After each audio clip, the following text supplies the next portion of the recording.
I'm just starting a loosening up process because I'm going to be doing the Concertina book, and I want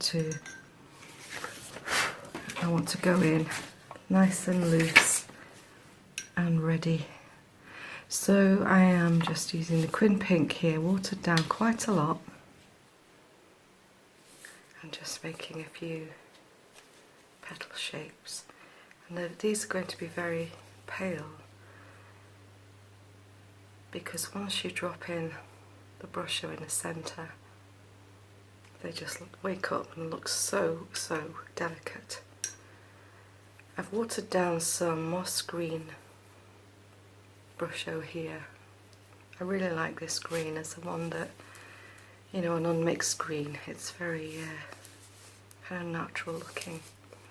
And I'm picking up some of the water here. I want it all to kind of be very swimmy, and I'm not worrying at all about perfection. Picking up some of the dioxazine purple. This happens to be Winsor & Newton, just a Cotman variety. I want some deeper colours, so I'm just going to add a bit more to that. And we do these kind of 3 petalled ones, and it looks like they're looking upwards.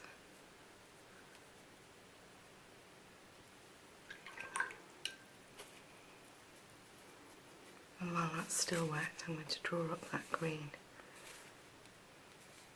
Don't worry about your lines.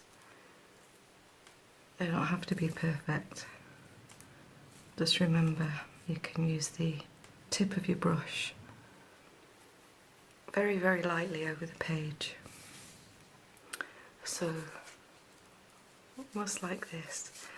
And it, you know, if you do 2 lines like that, who cares? It looks so much more organic, I feel, anyway. I've kind of started to relax about lines. When I started out, I was really terrible with them, and I'm still not really keen on straight lines, but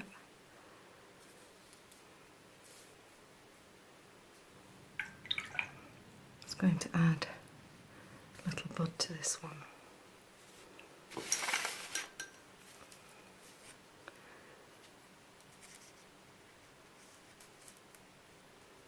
And actually, I'd probably be super happy just to do these very pale pink flowers all over, because my favourite combi is pink and green. Now that's another way of creating this lovely little bleed into the petal. To do your line first, your stem first, and then just catch the edge of that with your paint and then draw it out.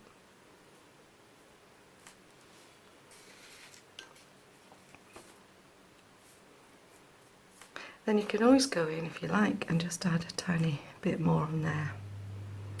And all these little subtle details are what makes it so interesting for people to see and to watch you do, if you wanted to do a little video of your own. Plenty of people who are needing some sort of diversion in the world, and it's a really nice way of keeping in touch with family that you can't see. Just show them what you're doing. It's very restful for people to watch, I feel.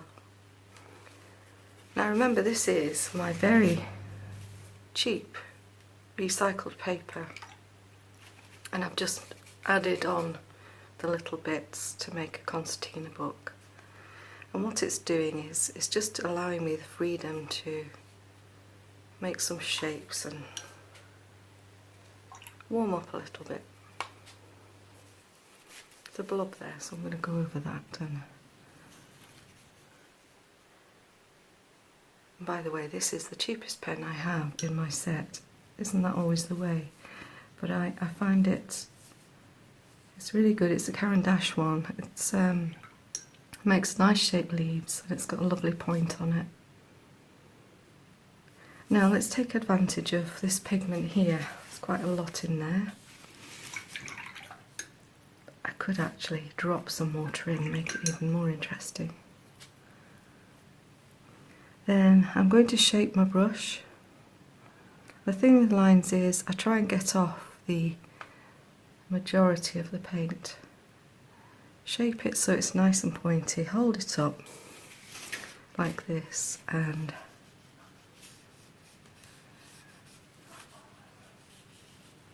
do your line.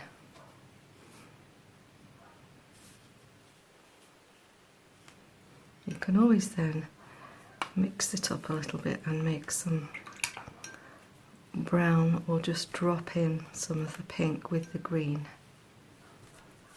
That kind of just spices things up a bit as well. So you can see this is just really the green brush over. I haven't even added any watercolour to get to this, but you could start to mix in some green watercolour, or you could make your own green very quickly.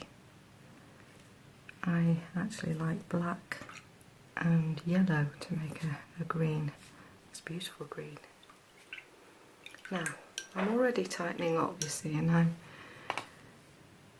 just want this to be a pleasure really, so I'm just going to loosen up again a bit, do a little kind of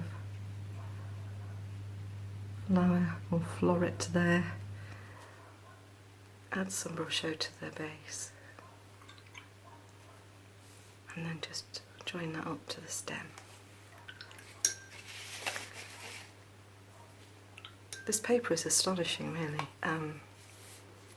and I have used it for a design which I then photographed and processed afterwards, because you know I love photo art as well, and it really brings out the depth in a piece, because you can easily overlay another kind of set of petals on top, and it's great with leaves, and once it's photographed it looks amazing. So although I do bang on about using the best materials that you can afford, and I do still think that's the case really, because when I started out anyway, I really felt I wanted and needed all the support I could get whilst I built up confidence. So I went straight in with the Arches paper, and then I kind of developed a love for Fabriano and Hahnemuller. Oh, there's so many. The Sea White, the Stonehenge, there's some beautiful papers out there, and I don't actually think I could choose one, because I use them for different things and they all have their own beauty. This is very absorbent paper, so, but it feels when you're painting, it's oh, I don't know, it's a kind of a mixture between working with cold press, but the absorbency of, the hot press and the absorbency of cold press. Oh, quite a lot of water on my brush there. Another thing is you can paint in water. Lay down your shapes in water and drop in probably a 50-50 mix there of the powder with the water. That is also a really cool technique. So you can start to see, anyway, I'm not going to kind of continue to finish this or feel like I need to, but it's just loosened me up, and I feel ready now to do a little bit of work on recreating something similar on our Sea White Concertina book.